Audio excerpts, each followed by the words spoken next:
आधुनिक आवर्तन सारणीतील आवर्तित कल संयोजन मूलद्रव्यांच्या अणूच्या बाह्यतम कवचात असणाऱ्या इलेक्ट्रॉनच्या संख्येवरून मूलद्रव्याची संयोजन ठरते। तर आपण इयत्ता 9वीमध्ये बघितलं आहे की पहिल्या कक्षेची क्षमता 2 इलेक्ट्रॉन आहे, दुसऱ्याची 8, तिसऱ्याची 18 आणि चौथ्याची 32। पण अष्टकानुसार शेवटची कक्षा जर पहिलीच असेल, पहिली हीच शेवटची कक्षा असेल, तर त्यामध्ये किमान 2 इलेक्ट्रॉन असणे आवश्यक आहे स्थायी होण्यासाठी। आणि दुसरी, तिसरी, चौथी कुठलीही असेल तर त्या शेवटच्या कक्षेमध्ये 8 इलेक्ट्रॉन असेल तर तो अणू स्थिर होतो, रासायनिकदृष्ट्या तो स्थिर होतो। तर शेवटच्या कक्षेमध्ये इलेक्ट्रॉनची संख्या किती आहे त्यानुसार तो इलेक्ट्रॉन गमावतो किंवा इलेक्ट्रॉन स्वीकारतो। इलेक्ट्रॉनची संख्या जर 4 पेक्षा कमी असेल, 1 इथे लिथियममध्ये 2 1 2 2 2 3 म्हणजे शेवटच्या कक्षेमध्ये इलेक्ट्रॉनची संख्या 4 पेक्षा कमी असेल तर ते इलेक्ट्रॉन गमावण्याची प्रवृत्ती त्यांच्यामध्ये असते। आणि ज्या मूलद्रव्यांच्या शेवटच्या कक्षेमध्ये 5 6 7 असे इलेक्ट्रॉन असतात ते इलेक्ट्रॉन स्वीकारण्याची प्रवृत्ती त्यांच्यामध्ये असते। आता लिथियम शेवटच्या कक्षेमध्ये 1 इलेक्ट्रॉन आहे, दुसऱ्या कक्षेची क्षमता किंवा कुठलीही पहिली कवच सोडून इतर कुठल्याही कवचामध्ये 8 इलेक्ट्रॉन पाहिजे नसते शेवटच्या, तर इथे 1 इलेक्ट्रॉन आहे, त्यामुळे तो 1 इलेक्ट्रॉन गमावतो म्हणून त्याची संयोजा 1। या ठिकाणी 2 इलेक्ट्रॉन आहे, तो 2 इलेक्ट्रॉन गमावतो म्हणून संयोजा 2। 3 इलेक्ट्रॉन आहे म्हणून त्याची संयोजा 3। 4 इलेक्ट्रॉन आहे म्हणून 4। 5 इलेक्ट्रॉनला 8 अष्टक पूर्ण करण्यासाठी, रासायनिकदृष्ट्या स्थिर होण्यासाठी तो 3 इलेक्ट्रॉन स्वीकारतो। 5 आणि 3 8 म्हणून 3 इलेक्ट्रॉन स्वीकारल्यामुळे त्याची संयोजा 3। 6 असल्यामुळे 2, 7 असेल तर 1, 8 असेल तर तो इलेक्ट्रॉन ची देवाणघेवाण करणार नाही म्हणून त्याची संयोजा 0। तर दुसऱ्या आवर्तामध्ये आपण बघितला असाच कल आपल्याला तिसऱ्या आवर्तामध्ये सुद्धा बघायला मिळतो। 2 8 1 सोडियमचा अणू इलेक्ट्रॉन स्वरूपात 2 8 1 शेवटच्या कक्षेमध्ये 1 इलेक्ट्रॉन आहे, अष्टक पूर्ण करण्यासाठी त्याला 7 इलेक्ट्रॉनची आवश्यकता आहे, पण त्यापैकी 7 इलेक्ट्रॉन स्वीकारण्यापेक्षा तो 1 इलेक्ट्रॉन गमावतो म्हणून त्याची संयोजा 1। मॅग्नेशियम 2 इलेक्ट्रॉन गमावतो म्हणून त्याची संयोजा 2। ॲल्युमिनियमची 3, सिलिकॉनची 4, फॉस्फरसची 3, सल्फरची 2, क्लोरीनची 7 आणि ॲरेगॉनची 8। तर आपण आवर्तनामध्ये डावीकडून उजवीकडे जात असताना संयोजा वाढत जाते, 1 पासून 4 पर्यंत वाढत जाते आणि मग 4 पासून 0 पर्यंत कमी होत जाते। हा कल आपल्याला दुसरा आणि तिसऱ्या आवर्तामध्येच बघायला मिळतो। हे झालं आवर्ताबद्दल। गणामध्ये तर गणामध्ये हायड्रोजन, लिथियम, सोडियम हा पहिला गण आहे। या पहिल्या गणामध्ये असणाऱ्या सर्व मूलद्रव्यांची संयोजा एकच आहे, कारण सर्व मूलद्रव्यांच्या शेवटच्या कक्षेमध्ये सारखे इलेक्ट्रॉन असतात। म्हणजे हायड्रोजन 1, लिथियम 2 1, सोडियम 2 8 1 म्हणजेच शेवटच्या कक्षेमध्ये 1 इलेक्ट्रॉन आहे, म्हणजे सर्वांची संयोजा 1 आहे। बेरिलियम आणि मॅग्नेशियम जर आपण उदाहरण घेतलं तर त्यामध्ये बेरिलियमच्या शेवटच्या कक्षेमध्ये 2, मॅग्नेशियमच्या शेवटच्या कक्षेमध्ये 2, म्हणजे बेरिलियम आणि मॅग्नेशियम दोघांचीही संयोजा 2। 17वा गण फ्लोरीन, क्लोरीन 2 7 2 8 7 शेवटच्या कवचामध्ये 7 इलेक्ट्रॉन असल्यामुळे दोघांचीही संयोजा 1। तर एकाच गणामधील असणाऱ्या सर्व मूलद्रव्याची संयोजा सारखीच असते, कारण त्यांच्या शेवटच्या कक्षेमध्ये समान इलेक्ट्रॉन असतात। अणूचा आकारमान त्याच्या त्रिज्येने दर्शवतात। त्रिज्या म्हणजे काय, तर केंद्रक आणि बाह्यतम कक्षा यांच्यामधील अंतर याला अणुत्रिज्या म्हणतात। तर अणुत्रिज्या म्हणजे अणुकेंद्रक व बाह्यतम कक्षा कवच यामधील अंतर। अणुत्रिज्या मोजण्यासाठी पिकोमीटर हे एकक वापरतात। पिकोमीटर हे सर्वात लहान एकक आहे आणि हे एकक अणुत्रिज्या मोजण्यासाठी वापरलं जाते. आता आपण कल बघू आवर्त आणि गणामध्ये. तर सर्वात पहिले आवर्तामध्ये डावीकडून उजवीकडे जात असताना आकारमान कमी कमी होत जातो. आपण जर दुसरं आवर्तन आपण लक्षात घेतलं, lithium, beryllium, boron, carbon, nitrogen, oxygen, fluorine, neon, अणुअंक 3, 4, 5, 6, 7, 8, 9 आणि 10. अणुअंक वाढत आहे म्हणजे आवर्तामध्ये अणुअंक वाढत आहे. पण जो इलेक्ट्रॉन वाढत आहे तो त्याच कवचामध्ये, म्हणजे जर दुसरं आवर्तन असेल तर त्याला दोन कवच असतात. तर दुसऱ्या आवर्तामध्ये असणाऱ्या मूलद्रव्यांना 2 कवच असतात. तर जो इलेक्ट्रॉन वाढत आहे तो दुसऱ्या कवचामध्ये वाढत आहे. जसं lithium 2,1, beryllium 2,2, 2,3, carbon 2,4, nitrogen 2,5, oxygen 2,6, fluorine 2,7. म्हणजे इलेक्ट्रॉनची संख्या वाढत आहे, अणुअंक वाढत आहे, इलेक्ट्रॉनची संख्या वाढत आहे, पण जो इलेक्ट्रॉन वाढत आहे तो त्याच कवचामध्ये वाढत आहे. तर डावीकडून उजवीकडे जात असताना जशी जशी इलेक्ट्रॉनची संख्या वाढत जात आहे, शेवटच्या कवचामध्ये इलेक्ट्रॉनची संख्या वाढत आहे, तसे तसे त्याचे आकारमानही कमी कमी होत जाते. इथे आपण आकृतीद्वारे बघितलं आहे. तर लिथियमच्या शेवटच्या कवचामध्ये 1 इलेक्ट्रॉन आहे आणि आपल्याला माहिती आहे इलेक्ट्रॉनवर ऋण प्रभार असतो आणि केंद्रकावर धन प्रभार असतो. ऋण द्विजातीय प्रभारांमध्ये आकर्षण असते. तर 1 इलेक्ट्रॉन हा कवचामध्ये असलेला 1 इलेक्ट्रॉन केंद्रकामध्ये धनप्रभार असल्यामुळे यांच्यामध्ये आकर्षण निर्माण होते, पण 1 असल्यामुळे त्यांच्यामधलं आकर्षण कमी असते. त्यामुळे हा जो कवच आहे हा जास्त केंद्रकाकडे जास्त खेचला जात नाही. 2 इलेक्ट्रॉन आहे. बेरिलियमच्या शेवटच्या कक्षेमध्ये 2 इलेक्ट्रॉन आहे. तर तो या लिथियमपेक्षा याचा आकार लहान आहे, कारण 2 इलेक्ट्रॉन असल्यामुळे ते जास्त खेचले जातात. त्यापेक्षा लहान बोरॉन, त्याच्यापेक्षा लहान कार्बन, त्यापेक्षा लहान नायट्रोजन आणि सर्वात लहान फ्लोरीन. म्हणजे जशी जशी इलेक्ट्रॉनची संख्या वाढत जाते त्यावर असलेला ऋण प्रभार वाढत जातो.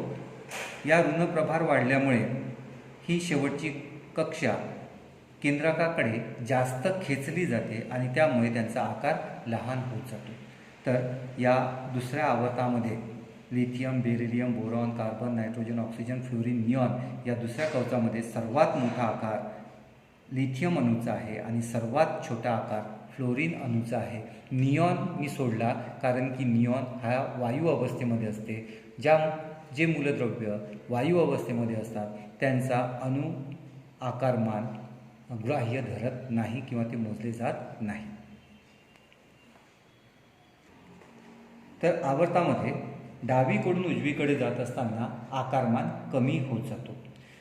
शेवटच्या कवचामध्ये जितके कमी इलेक्ट्रॉन आकार तेवढा मोठा आणि इलेक्ट्रॉनची संख्या जितकी जास्त आकारमान तेवढाच मोठा.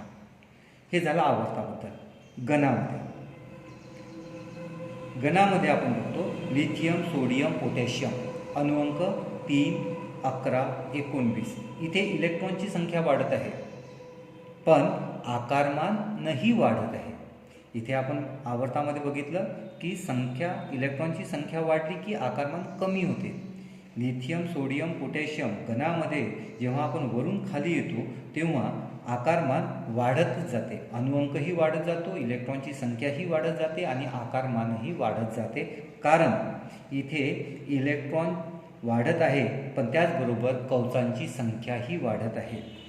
लिथियम 2 कवच आहे 2,1, सोडियम 3 कवच आहे 2,8,1, पोटॅशियममध्ये 4 कवच आहे 2,8,8,1. म्हणजे जशी जशी कवचांची संख्या वाढेल तशी तशी त्रिज्याही वाढत जाईल आणि त्रिज्या वाढली की अणूचा आकारही वाढत जाईल. तर आपल्याला दिसते आवर्तनामध्ये डावीकडून उजवीकडे जाताना आकारमान कमी होत जातो, तर गणामध्ये वरून खाली येत असताना आकारमान वाढत जातो. यानंतर धातू अधातू गुणधर्म. आधुनिक आवर्तन